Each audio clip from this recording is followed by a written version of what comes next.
Om Namo Bhagavate Vasudevaya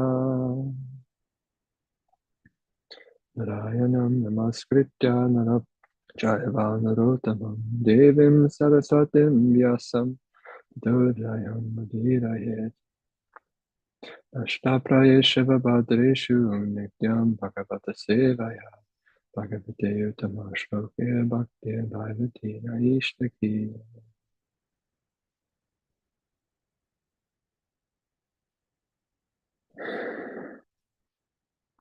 Begging for the mercy of the Vaishnavas, Shishiguru Garanga, fallen wretched soul as myself, has no qualification to speak Srimad Bhagavatam, but with the blessings of my superiors, which includes everybody here and who may listen to the recording. Listen to the recording. Without your blessings, and we can't speak anything that will be beneficial for us. So I pray that what we can speak something that will enliven our hearts and make us more and more attached to the lotus feet of Krishna and his associates in Brajadam, where our ultimate aspiration is to serve with love and attachment. We are going to be reading from Srimad Bhagavatam, first canto, 13th chapter, verse 16. I'd like to offer pranams to the Mangalacharan to invoke the mercy, more mercy. So if you know, please also chant with me. Om Agyantrimadandasya Gyananjana Sharakaya Chakshuramitamena Tasmai Shri Gurave Namaha Sri Chaitanya Manobishtam Svapitam Yena Bhutale Sayam Rupagada Mayam Dadati Svapadantikam Vandeham Shri Guru Sri Yuta Parakamanam Shri Gurun Vaishnavamscha Shri Rupam Sahagrajatam Sahagana Raghunatam Idam Tam Sajivam Sadvaitam Savadutam Varijana Sahitam Krishna Chaitanya Devam Shri Radha Krishna Padam Sagana Lalita Shri Vishakanvitam Cha Nama Om Vishnu Padaya Krishna Prastaya Bhutale Shrimate Bhaktivedanta Swaminiti Namane Namaste Saraswati Deve Gauravani Pracharini Nirvishesha Sunyavari Prastitya Deshatarine Vanichakarpa Tarubhyascha Kripasindhu Vaevacha Patitanam Pavanebhyo Vaishnavebhyo Namo Namaha Namo Mahanvanayaya Krishna Prema Vridayate Krishnaya Krishna Chaitanya Namane Gauravishe Namaha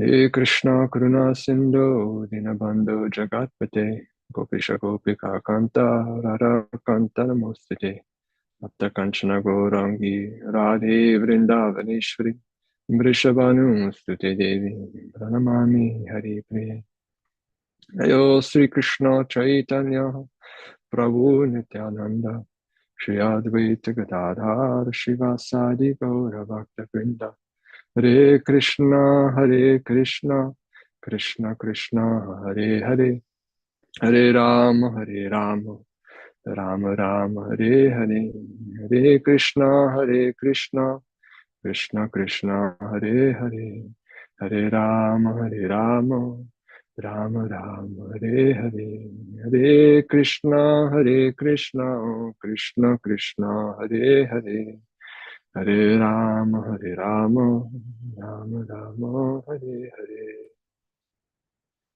Ananti Koti Vaishnava Vrinda Ki Jai. Hare Krishna. Welcome everybody.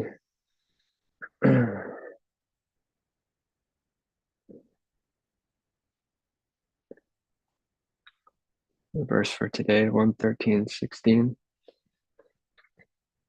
Yudhishthiro labda rajo drishtva pundram kulandharam ratbhirlokapalabhir mumunde parayashriya.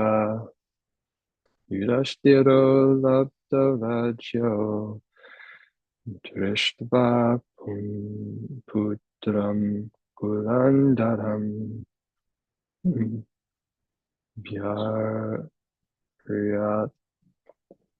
Vyar Lokabalabhyar Mundi Parayasriya Yudhasthira Labda Rajayo Drishtva Putra Purandaram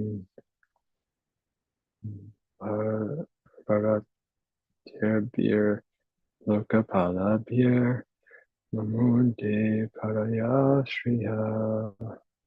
Anybody want to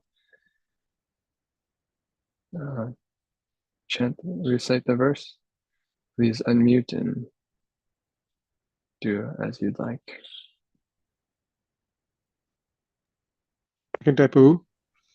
Yudhishthiro labdharajyo drishtva pautram kulandharam bhratrabhir lokapalabhir mumude parayashriya. Thank you. Thank you. Next. Hare Krishna Prabhu. Yudhishthiro labdharajyo drishtva pautram kulandharam bhratrabhir lokapalabhir mumude parayashriya. Thank you. Yudhishthira labdharajyo drishtva pautram kulandharam bhratrabhir lokapalabhir mumude parayashriya. Thank you. Hare Krishna Prabhu. Hare Krishna. Yudhishthiro labdha rajyo drishtva pautram kulandharam bhratribhir lokapalabhair mumude parayashriya. Hare Krishna. Next.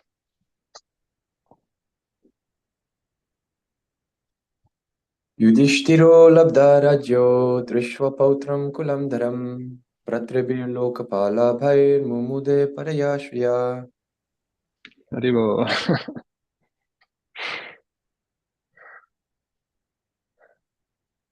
Anybody else? Next.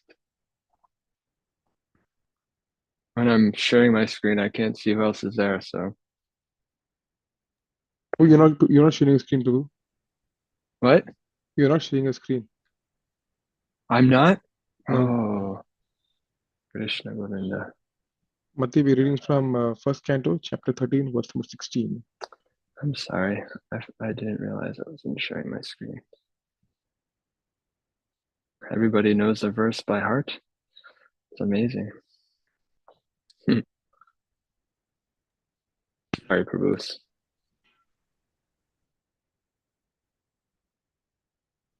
My mistake.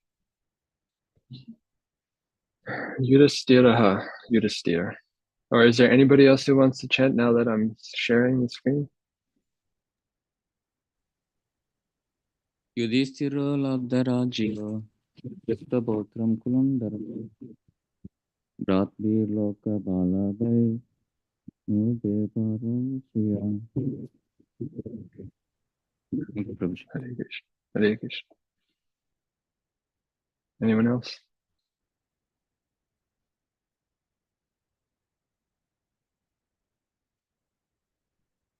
Yudhishthiraha.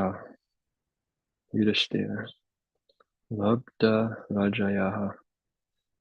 Possessing his paternal kingdom. Drishtva. By seeing. Putram. The grandson. Kulam Dharam. Just suitable for the dynasty. Bharatabhi. By the brothers. Loka Pala Bhaye. Who were all expert administrators. Mamude enjoyed life. Paraya, uncommon, Shriya, opulence. Translation and purport by His Divine Grace, A.C. Bhaktivedanta Swami Srila Prabhupada. Having won his kingdom and observed the birth of one grandson, competent to continue the noble tradition of his family, Maharaj Yudhisthira reigned peacefully and enjoyed uncommon opulence in cooperation with his younger brothers, who were all expert administrators to the common people. Purport. Both Yudhishthira Maharaj and Arjuna were unhappy from the beginning of the battle of Kurukshetra. But even though they were unwilling to kill their own men in the fight, it had to be done as a matter of duty, for it was planned by the supreme will of Lord Sri Krishna.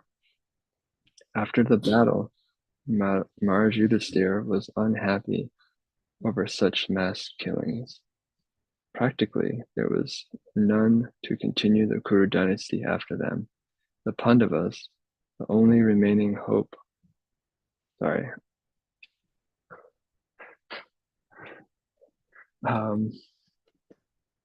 Practically, there was none to continue the Kuru dynasty after them.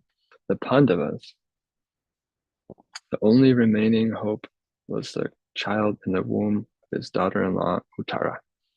And he was also attacked by Ashwatthama. But by the grace of the Lord, the child was saved.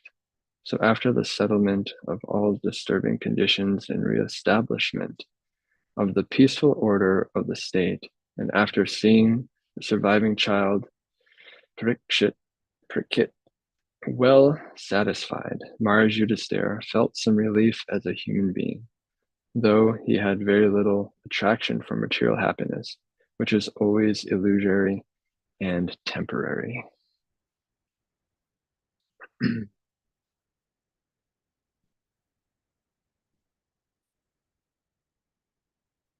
As we all know and have heard through these various chapters, that Maharaj Yudhisthira, Arjuna, especially Arjuna, we hear in the Bhagavad Gita, he was very much not willing, did not want to fight at all, and became very despondent. He was completely miserable. He was dropped his bow. He was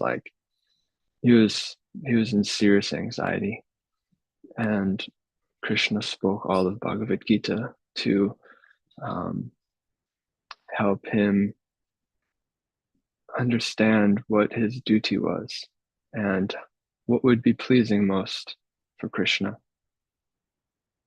And Maharaj Yudhisthira, also being a great devotee and dedicated to Dharma, is not very happy about killing all of his kinsmen, especially when you're looking out and you're seeing your brothers and your cousins and your uncles and people you've grown up with and they've taught you so much. It's a very, very heavy. But not only was it the supreme will of Krishna, but those who were ruling were very much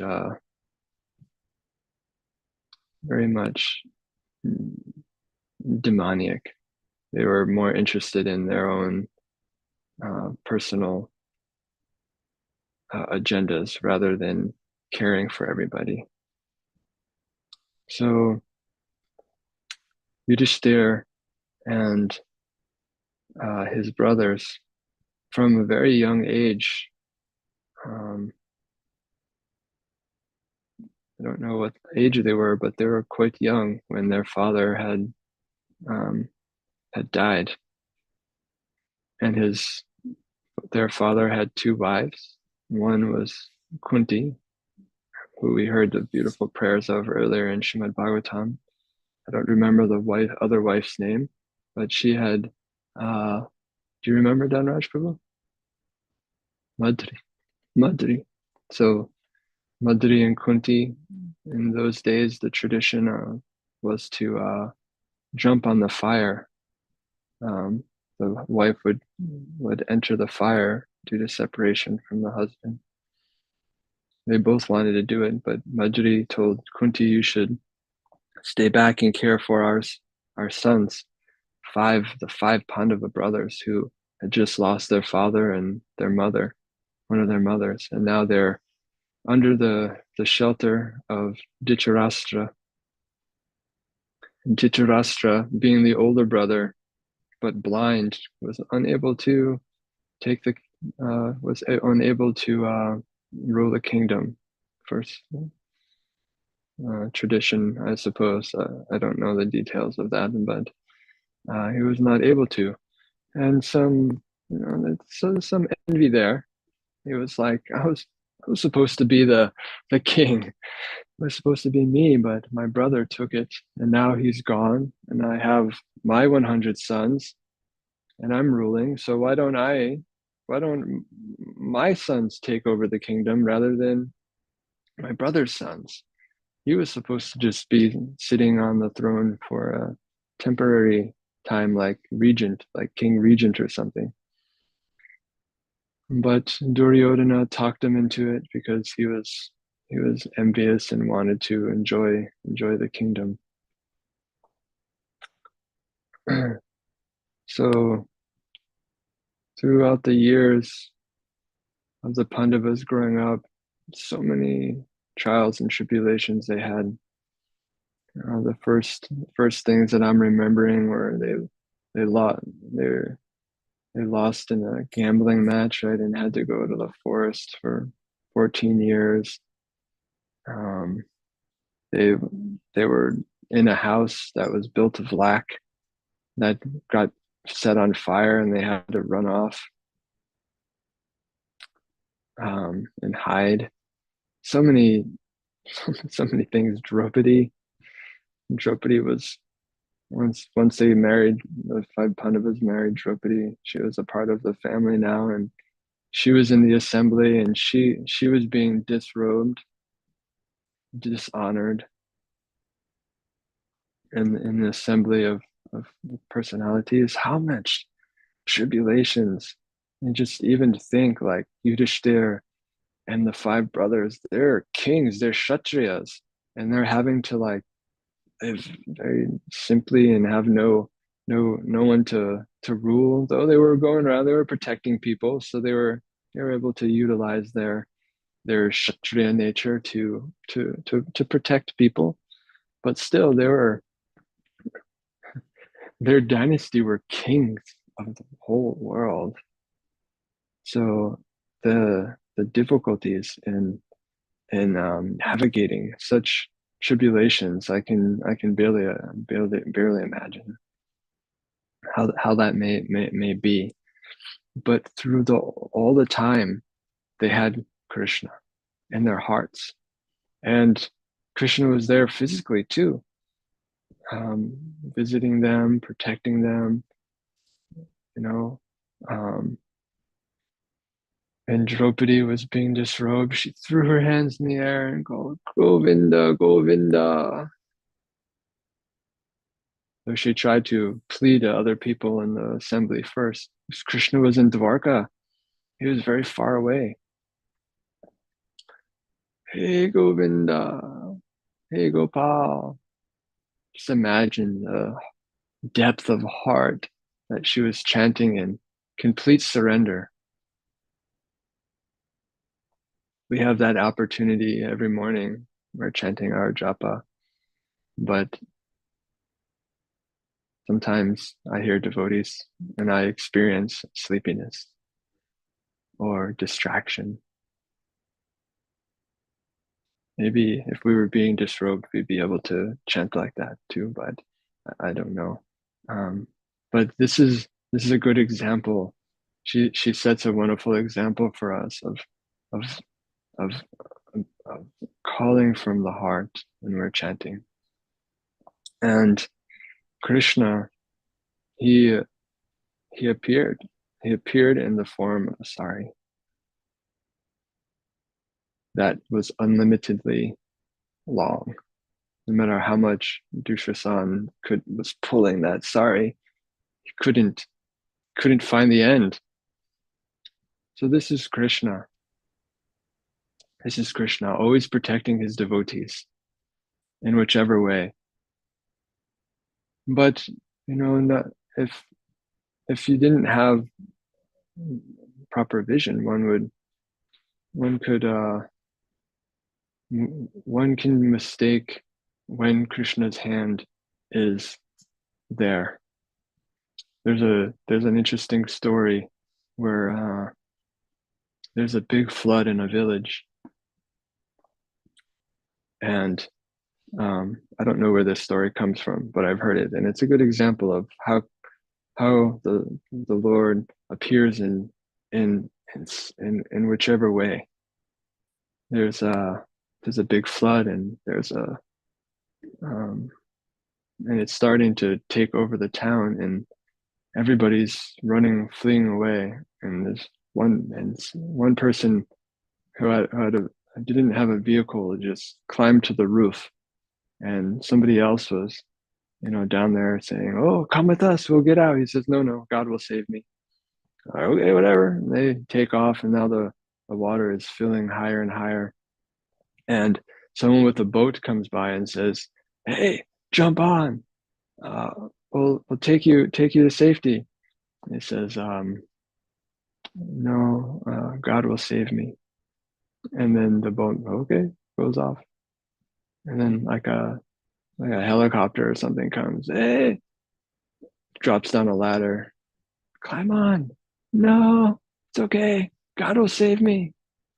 Goes off, and then he drowns, and he goes before God and says, "My Lord, why didn't you save me?" He says, "Well, first I sent you a car, and then I sent you a boat, and then I sent you a helicopter. What more do you want?" Right? So Krishna, we have to have a broad vision of how he protects us. and then there's aspects of like devotees like Queen Kunti, who says, "My Lord, thank you. Please, now that we've won the battle, now I'm feeling like anxieties aren't there, and we may forget you. So please keep the anxieties coming, so that I can so I will never not take shelter of you. So I will always be able to take shelter of you, because sometimes for devotees, calamities are a great impetus of taking shelter of Krishna. Sometimes when you're not so steady or don't have so much faith, we have a tendency of blaming Krishna. "Oh, I'm going through this thing or that thing, but Krishna, I'm chanting Hare Krishna, why am I not happy? Krishna, I'm doing so much seva, why did I just lose everything? Or why am I not finding this? Or why is this desire not being fulfilled?" So this isn't the purpose of our sadhana or our seva, to get something from Krishna. It's not a business exchange, not a business transaction. Prahlad Maharaj spoke about this. I don't remember the exact words of how he used, but he was basically saying, like, "My Lord, I don't want anything from you. I just want to serve you. Because if I expect something in return, then that's not service, that's a business transaction. That's me doing something for something in return. But all I want is your undivided, pure, loving, devotional service. That's all I want." So this is the Pandavas. They have a very wonderful, wonderful example of how they were constantly surrendered to Krishna. And even though, that doesn't mean that you don't question, or you don't try to understand what am I supposed to do in such situations. Like Arjuna, he questioned Krishna. Krishna told him a bunch of things, and he's like, "I can't do that. There's no way that I can do that," right? And then Krishna gave him more instructions and gave him what he could do, and that was to engage in the battle of Kurukshetra. So we all have our own individual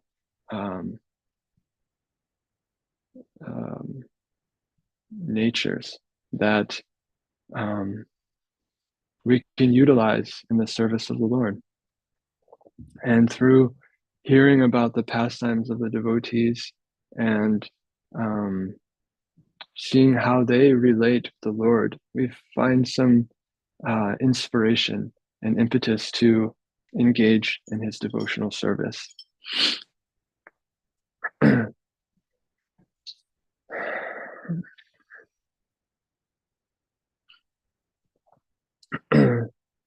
We know that that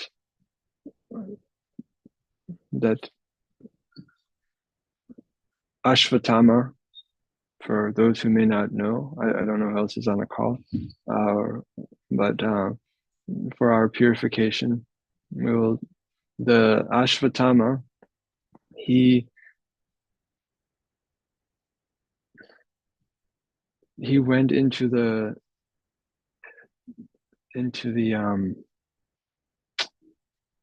sleeping area, I don't know what it's called, the sleeping area of the 5 Pandavas' sons, and he slaughtered all 5 of them. And then Krishna and Arjuna chastises him like this, and then as he's going away, he shoots another Brahmastra at Uttara to try and destroy all of the rest of the Pandava dynasty, because he was the last one left, as Srila Prabhupada is saying here in the purport. He was the last one in the womb of Uttara. And that's the nature of a Brahmastra. It can enter into the womb of Uttara without harming her, but destroying the embryo within. But Krishna, she called out for Krishna's help, and Krishna appeared within the womb. And the first thing that Parikshit saw was the Paramatma, Krishna protecting him from the Brahmastra. Wow, what a darshan that must have been. Little embryo being like, oh, and first from that day on, he was absorbed in Krishna. He was always had faith and love for Krishna.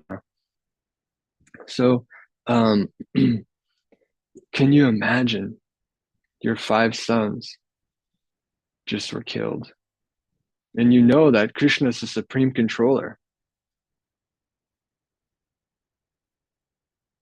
Let that sit for a moment. That's pretty intense. But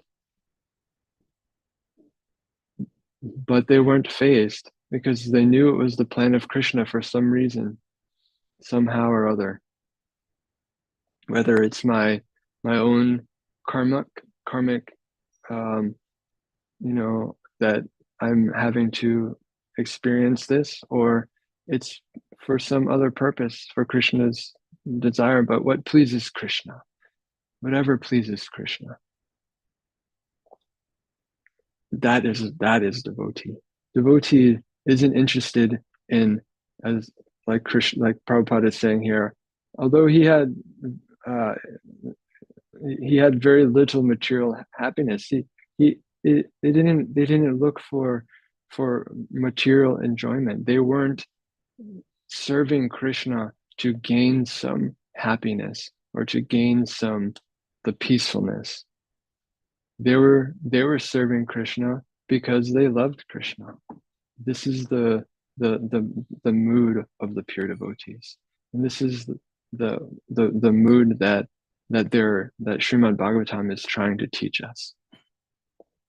So from the very beginning of the first canto, we see the devotees who are completely surrendered and are and no matter what happens, their faith is not shaken. Their faith is absorbed. And then we see that throughout all of the cantos, and then culminating in 10th canto, where the Vrajbasis, pure love of complete surrender is there.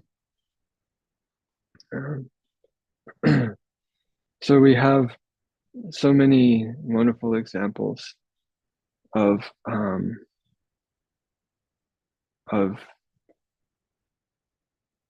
surrender and faith that that we can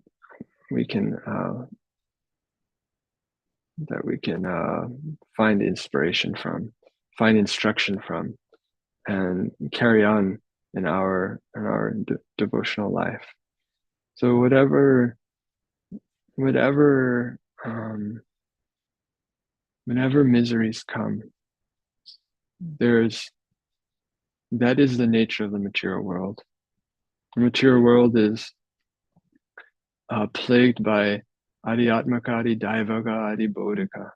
There's always some disturbance, no matter what. It won't go away. It won't go away. But it's up to us to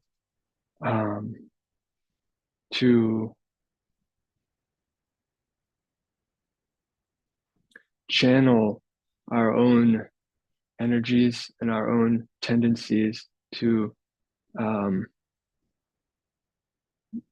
toward Krishna and tolerate Marta Spasha Sakunteya, verse in the Bhagavad Gita, that happiness, distress, heat, cold, these dualities, they'll always be there. Rise above them, Arjuna. We must rise above them through our yogic practice. And our yogic practice is bhakti. We're connecting with Krishna through bhakti, through our sadhana, hearing, chanting, remembering, praying, archana, our deity service. These 9 processes of devotional service are there to engage our attention in trying to please Krishna. And whether we experience happiness or experience distress, we try our best to remain as steady as possible in executing our devotional practices. Haridas Thakur, chanting the holy name constantly. He's inspiring people of all different walks of life to take shelter of the holy name. And the Kazi becomes envious of him. So he arrests him, tells him that you should practice your own religion of being a Muslim. And if not, we will beat you in 21 marketplaces. He says, okay, you beat me, but I can't give up the chanting of the holy name. Because what does it matter? Whether every living entity is inspired to serve the manifestation of the Lord that speaks to their heart. God is one, and he appears in many different ways to inspire each individual. And I've been inspired by Krishna and to chant his names. So I will never give them up, no matter what you do.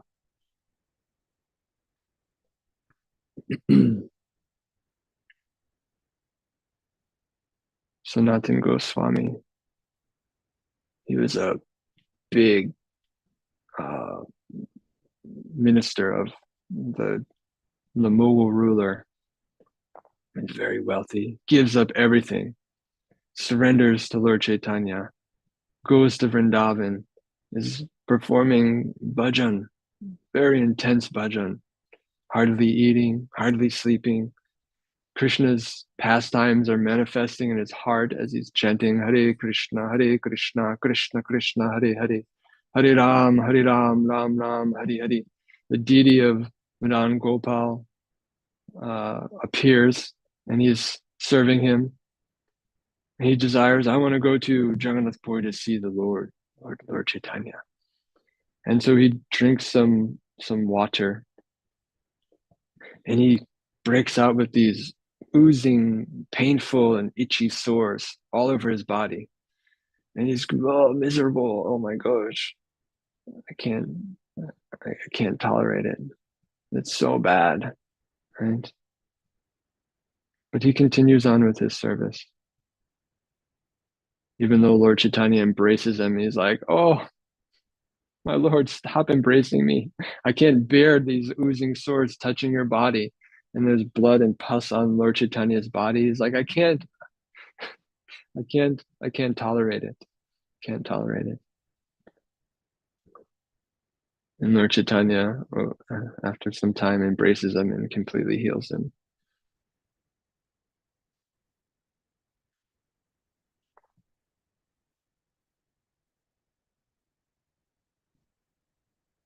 Vasudev Dutt, Vasudev Ghosh, I can't remember which one. But he had this terrible case of leprosy. Any of the Vaishnav scholars know? Can you remember which one? Vasudev Dutt, Vasudev Ghosh? Vasudev Datta Prabhu. Vasudev Dutt. Yes, sir. He is like suffering like anything. This leprosy is like his body is being eaten away. He's got worms on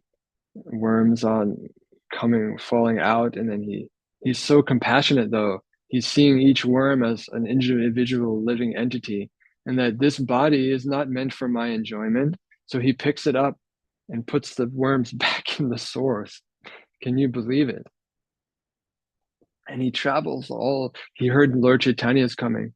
So he goes and he tries to find Lord Chaitanya, but Lord Chaitanya had already left. But if I remember correctly, Lord Chaitanya circles back and he embraces Vasudev Dutt, and he actually cures him of his leprosy. And you know what Vasudev Dutt says? He says, my Lord, don't take this away from me. He said, please give the disease back, because the disease of pride is more difficult and more terrible than the disease of leprosy. Why am I worried about this pride? Because the devotees are going to look at me and say, look, Vasudeva was cured by the Lord. How much mercy he got from him. And then I may become proud that I was blessed by the Lord in this way. And this disease of pride, it is more fearful than the leprosy. So please give it back, my Lord. Let me suffer this leprosy, and please give everybody else in the entire universe freedom from the miseries of the material world and take them back to your spiritual world. That you can place on my head, my Lord, please. These are Vaishnavas. This is the devotees of Lord Chaitanya, and this is what Srila Prabhupada came to give us. This is what Srila Prabhupada and Lord Chaitanya came to give us. So we have a great opportunity by following in their footsteps. But we have to take it seriously. We have to take the process very, very seriously. That there's no time to waste. Whether I am free of material desires or I am full of material desires, it doesn't matter. Let me serve the Lord, and when He is pleased, He will give me the prema, the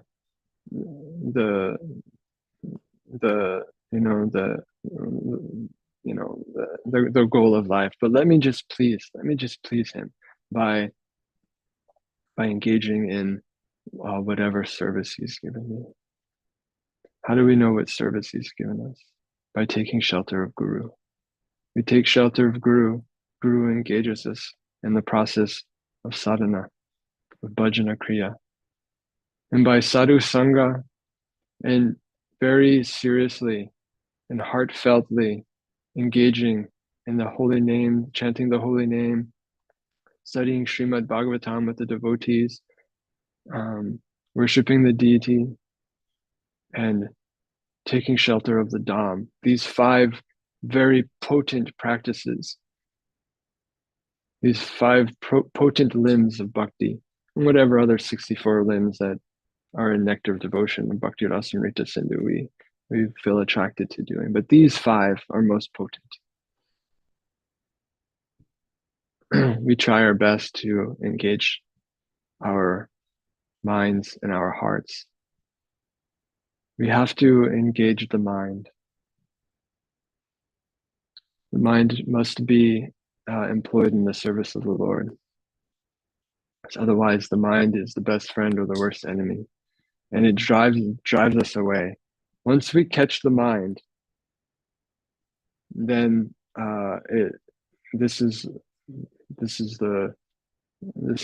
very, very helpful.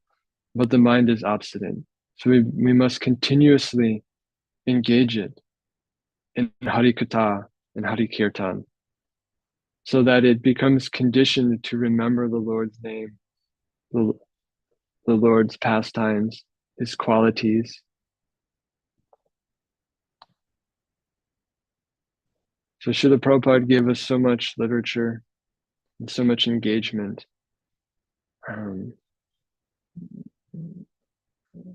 If we want to make progress and attain the perfection of life, we have to take it seriously today, at this moment. Srila Prabhupada said, don't wait. The urgency is now. Not for some material gain, material happiness like we have here, because it is always illusory and temporary. But the service of Krishna is forever. Whatever little we can do, don't be discouraged. I can only do one little thing. One little thing. Start there. And that one little thing will become everything.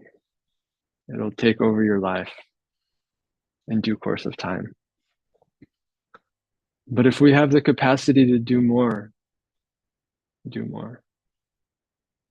This is what I understand from the by the mercy of Guru Janas, my spiritual teachers, and the Lord. So we have a few more minutes. I will conclude. And if there's any questions, comments, corrections, you are all more advanced, learned, and devotional than I am. So please, if there's anyone that wants to add anything, whatever inspires from this verse or anything I said, please share. And otherwise, thank you very much. Hare Krishna.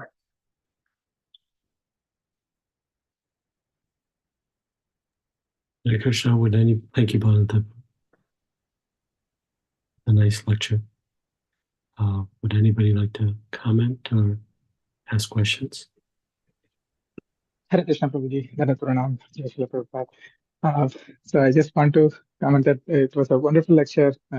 The point which touched my heart was, you mentioned that Vasudev, that he was asking for the disease back because he didn't want it to get affected by pride, which is a much serious disease than having this material disease. So that was wonderful, such a beautiful point. I felt like the whole lecture you gave, it kind of showed so much explanation of the Bhakti Rasamrita in the words of Uttama Bhakti Anya Bilashata Shunyam Jnana Karma Dhyana Vritam Anukulena Krishna Anushilam. So you mentioned how great devotees, they don't do anything other than pleasing Krishna, and they don't have any other material desire. So you gave several examples. And you mentioned about Draupadi's disturbing and how she was fully dependent on Krishna. So it was a wonderful point. But only thing which is a little bit apparent contradiction, which is there is, so the Pandavas themselves are Nitya Siddhas, right? Like they are eternally liberated souls, eternal servants of the Lord. So why, in the case of the disturbing of Draupadi, isn't self-protection kind of like a uh, desire which is not directly in line with serving Krishna, because it's like Ani Abhilashidas Shunyam means having no other desire other than pleasing Krishna. So where does self-protection in this case fall in that? Yeah, so Rupa Goswami is a very good question. Thank you. Rupa Goswami, I don't know if I can quote the exact verse, but in Bhakti Rasamrita Sindhu, Jiva Goswami as well, they comment on this, and they talk about that when somebody is in a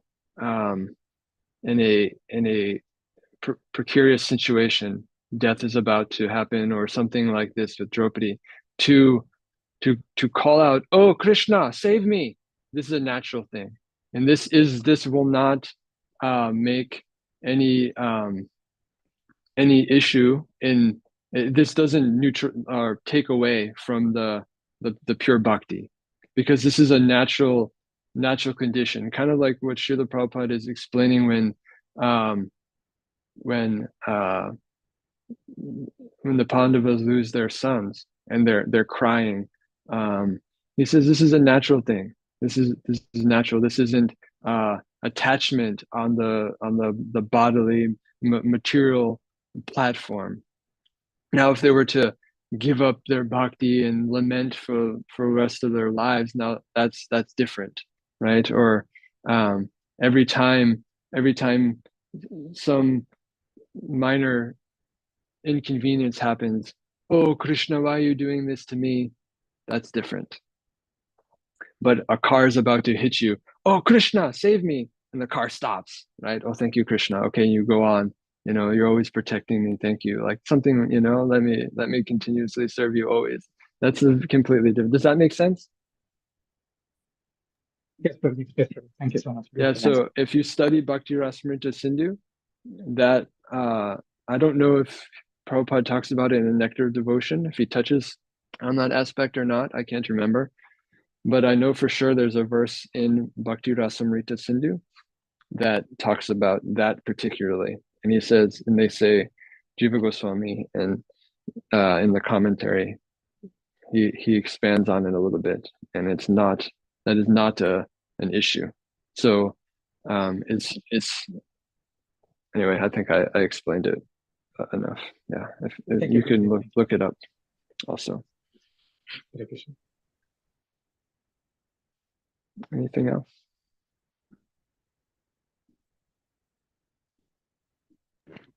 Thank you so much, Prabhu, for the wonderful class too. I felt like it was outpour of your heart.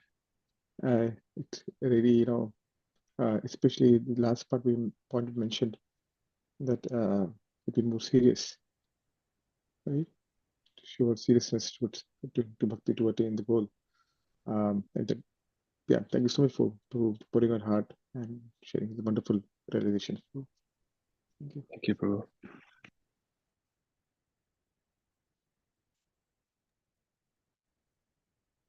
Anybody?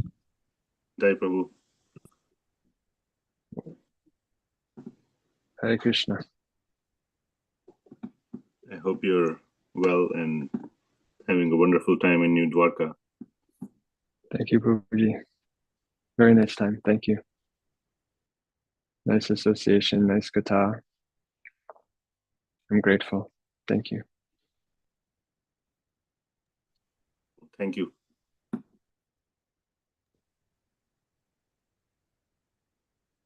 Hare Krishna, Prabhu. Hare. Thank you for the presentation on how the devotees react. I had a question. It seems that from what we've heard, that the devotees that have prema are able to see what Krishna is doing is favorable, and that assists their love. But how do we get into that circuit of when we don't have that love, seeing that even unfavorable or apparently unfavorable things are still Krishna's mercy, and it's so we don't react antagonistically before we even have love? Hare Krishna. Very good question. I don't know if I can speak on from a completely realized place, but from my own personal example of experience, not example of experience, prayerful sadhana, to be extremely introspective in our life, to analyze the things, like they say that we should see through our ears. So when we see through our ears, it means that we are seeing through what we hear from Shastra, Sadhu. So we should, when we hear what we hear, we try to apply in our lives. And through introspection and prayer, Krishna reveals those things from the heart. And when we observe the ways that the Lord reciprocates with his pure devotees in Shastra, and we try to apply it in our lives, and as we purify the heart through sadhana, through the process of sadhana bhakti, it almost acts naturally. Does that answer your question? Yes, thank you. Particularly the bits about prayerful introspection and prayerful dependence, and the kinds of things that aren't always included in sadhana, but that are intuitive and psychological, like really depending on Krishna, like making time for us to pray from our heart. Thank you.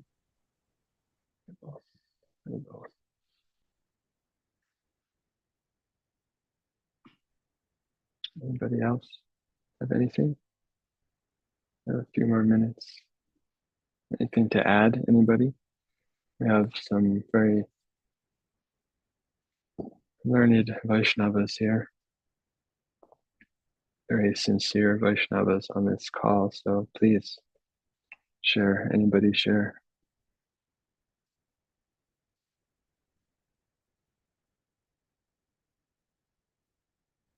If not, then we will end a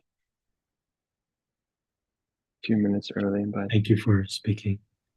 In spite of not being here, took your valuable time to share your readings and your attempt to try to absorb the qualities of great devotees and all the various aspects you explored. Very practical. I like your comment about the prayerful mood of a devotee, because in this world we are always thinking of how strong we are and what our capabilities are. But a devotee realizes that their shelter is under the lotus feet of other devotees and Lord Krishna. So thank you. Hare Krishna. thank you, Prabhuji. Thank you for always inspiring me. And all of you, thank you. You're all wonderful examples of Vaishnavas. And I pray that I can always be in your service. And you please, I beg you, please bless me that I continue serving, and that I will do it with love and affection. Thank you for allowing me to serve you in this way, and pray that it is brings some joy to your heart. Tikoti Vaishnav Vrinda ki jai. Srila Prabhupada ki jai. Srimad Bhagavatam ki jai. Vanchakalpatu Visjakra Visnavi Vichapati Janam Padani Vaishnavi Namo. Hare Hare. Hare Krishna. Raj Prabhu is also